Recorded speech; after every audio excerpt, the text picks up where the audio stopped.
À Yaoundé comme à Douala, impossible d'échapper aux lions. Dans les rues, les banderoles sont partout, les unes félicitant l'équipe nationale de s'être qualifiée pour le mondial, les autres pour les encourager pour la Coupe d'Afrique des Nations en Angola. Pour la plupart des Camerounais, ça ne fait aucun doute, le Cameroun remportera la CAN.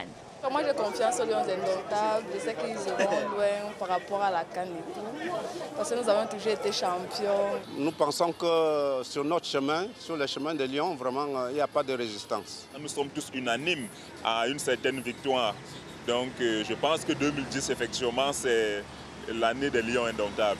Finalistes malheureux lors de la dernière CAN, les Lions avaient déçu leurs supporters.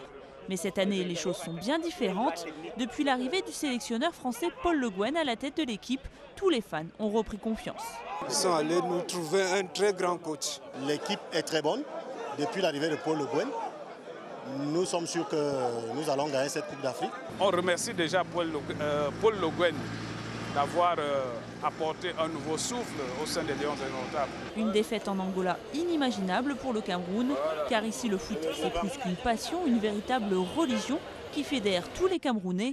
Dans tout le pays, les jeunes tapent dans la balle avec le rêve souvent inaccessible de devenir professionnel. Paul Le Guen a bien compris cet enjeu et compte s'en servir comme une force pour son équipe. Dans les autres pays, il y a une importance massive des clubs. En Espagne, c'est Barcelone, le Real. Au Cameroun, c'est vraiment l'équipe nationale qui est au-dessus de tout, complètement au-dessus de tout, et ça se ressent. À tel point que même les annonceurs se sont emparés de l'image des Lions et de leur capitaine, Eto'o. Les publicités envahissent les rues. Cet engouement national, c'est aussi un atout pour le pouvoir politique. En juin dernier, le président Paul Biya n'avait pas hésité à congédier l'ancien ministre des Sports après une série de défaites.